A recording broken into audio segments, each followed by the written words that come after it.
అధికారిపై Janasena incharge బూతులు పవన్ కు వినబడుతున్నాయా? ఉమ్మడి కృష్ణా జిల్లా గన్నవరం జనసేన ఇన్ఛార్జ్ చలమల శెట్టి రమేష్ రెచ్చిపోయారు. పంచాయతీ కార్యదర్శి విద్యాధర్ను బూతులు తిట్టినట్టు స్థానికులు చెబుతున్నారు. ఆ మధ్య ఉమ్మడి వైఎస్ఆర్ జిల్లా గాలివీడు ఎంపీడీఓ జవహర్ బాబుపై వైసీపీ నాయకులు దాడి చేశారని డిప్యూటీ సీఎం పవన్ కళ్యాణ్ ఆగమేఘాలపై కడపకు వెళ్లారు. కడప రిమ్స్ లో చికిత్స పొందుతున్న ఎంపీడీఓను పరామర్శించి ఉద్యోగుల్లో ధైర్యం నింపారు. సంబంధిత శాఖ మంత్రిగా పవన్ స్పందించిన తీరు తప్పక అభినందనీయమే. అయితే వైసీపీ నేతలు దాడి చేస్తేనే పవన్ రియాక్ట్ అవుతారనే ఆరోపణ ఉంది.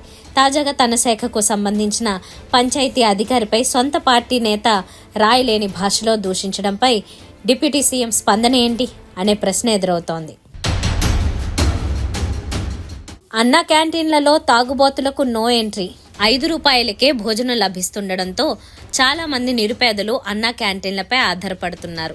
అయితే కొంతమంది తాగుబోతులు కూడా అన్నా క్యాంటీన్లకే వస్తున్నారు. వచ్చిన వాళ్ళు కామ్గా భోజనం చేసి వెళ్లకుండా సిబ్బంది ఇతర కస్టమర్లతో గొడవలకు దిగుతున్నారు. ఈ క్రమంలో ఒంగోలులోని అన్నా క్యాంటీన్ నిర్వాహకులు కీలక నిర్ణయం తీసుకున్నారు. మద్యం తాగిన వారికి నో ఎంట్రీ అంటూ బోర్డులు కూడా ఏర్పాటు చేశారు. మహాకుంభమేళాలో తొక్కిసలాట, 50 మందికి పైగా గాయాలు. మహాకుంభమేళాలో అపశృతి చోటు చేసుకుంది. మౌని అమావాస్య సందర్భంగా పుణ్య స్నానాలు ఆచరించేందుకు భారీ సంఖ్యలో భక్తులు తరలి రావడంతో తొక్కిసలాట జరిగింది. సంగమం వద్ద జరిగిన ఈ తొక్కిసలాటలో 50 మందికి పైగా భక్తులకు తీవ్ర గాయాలైనట్లుగా తెలుస్తోంది. మహాపూజతో ప్రారంభమైన నాగోబా జాతర ఘనంగా ప్రారంభమైంది. ఆదిలాబాద్ జిల్లాలోని కేజేపీ గ్రామంలో జాతర మహాపూజతో మొదలైంది. మెస్రం వంశీయులు నాగోబా విగ్రహానికి ప్రత్యేక పూజలు నిర్వహించారు. ఈ పవిత్ర జాతరను పురస్కరించుకుని పెద్ద ఎత్తున గిరిజనులు తరలివచ్చారు.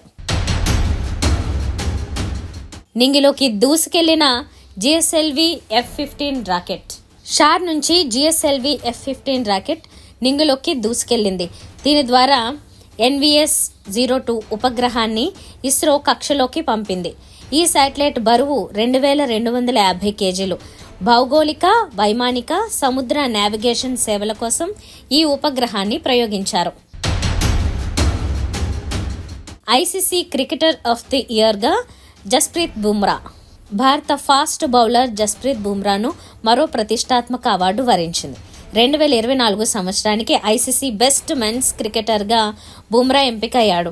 గతేడాది అద్భుత ప్రదర్శనతో ఆకట్టుకున్న బుమ్రాను అవార్డు వరించింది.